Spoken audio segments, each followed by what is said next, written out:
विधानसभा चुनाव को लेकर कर्नाटक में राजनीतिक पारा काफी हाई है। आए दिन कई बड़े बड़े नेता अपनी पार्टी के प्रचार के लिए प्रदेश के अलग अलग हिस्सों में चुनावी रैलियां कर रहे हैं और लोगों से अपने दल को जिताने की अपील भी कर रहे हैं। प्रधानमंत्री मोदी और गृह मंत्री अमित शाह भी राज्य में भाजपा की सत्ता को बचाए रखने के लिए कड़ी मशक्कत कर रहे हैं। इसी क्रम में गृह मंत्री शाह एक बार फिर से कर्नाटक पहुंचे। यहाँ उन्होंने गोराटा में एक शहीद स्मारक का उद्घाटन भी किया। इस दौरान एक रैली को संबोधित करते हुए अमित शाह ने कहा कि इस गोराटा गांव में महज 2.5 फुट ऊंचा तिरंगा लहराने के लिए सैकड़ों लोगों को क्रूज निजाम की सेना ने मौत के घाट उतार दिया था। मुझे आज ये कहते हुए गर्व हो रहा है कि उसी धरती पर हम 103 फीट ऊंचा तिरंगा लहरा रहे हैं, जो किसी से भी छिप नहीं सकता।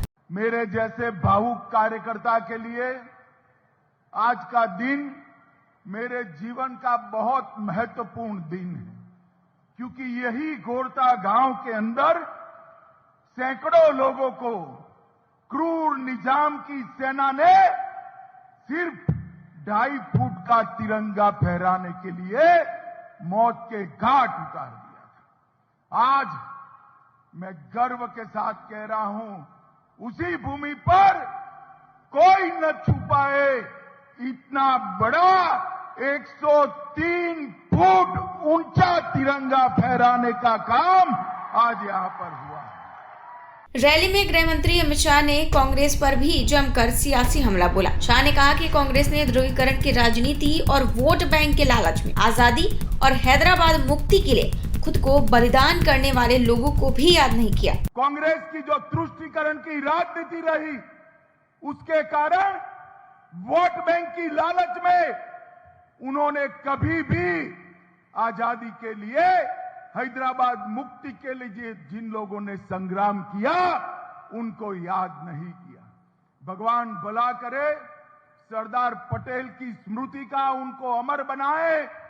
सरदार पटेल न होते तो हैदराबाद कभी आजाद न होता, अपना बीदर भी कभी आजाद। इस दौरान शाह ने हाल ही में कर्नाटक की भाजपा सरकार की ओर से मुस्लिमों के 4% आरक्षण को खत्म कर उन्हें EWS में शामिल किए जाने पर भी बोला। हमारी भारतीय जनता पार्टी की सरकार ने तय किया कि रिजर्वेशन के अंदर हम बदलाव करेंगे। एक कांग्रेस पार्टी ने वोट बैंक को खुश करने के लिए 4% माइनॉरिटी रिजर्वेशन लगाया था, उसको हटाकर 2% वोकलिका और 2% हमने वीर शैव और लिंगायत को देने का काम ये भारतीय जनता पार्टी। एससी में भी एससी लैब के लिए 6%, एससी राइट के लिए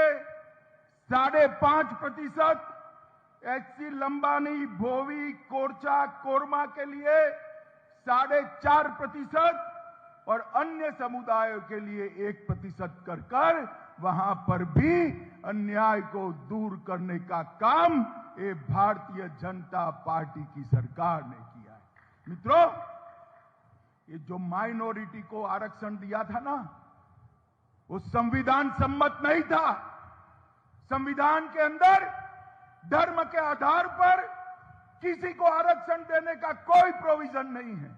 ये कांग्रेस सरकार ने अपनी तुष्टीकरण की राजनीति के कारण माइनॉरिटी को रिजर्वेशन दिया। बताते चले कि कर्नाटक विधानसभा का कार्यकाल 24 मई को पूरा हो रहा है। ऐसे में उम्मीद है कि चुनाव आयोग इस हफ्ते में चुनाव की तारीखों का आधिकारिक ऐलान कर सकता है। ऐसे में भाजपा और कांग्रेस दोनों ही पूरी ताकत के साथ जनता के बीच जाकर लोगों को लुभाने का काम कर रहे हैं। अब ये तो वक्त ही बताएगा कि जनता किसे सत्ता के सिंहासन तक पहुंचाती है।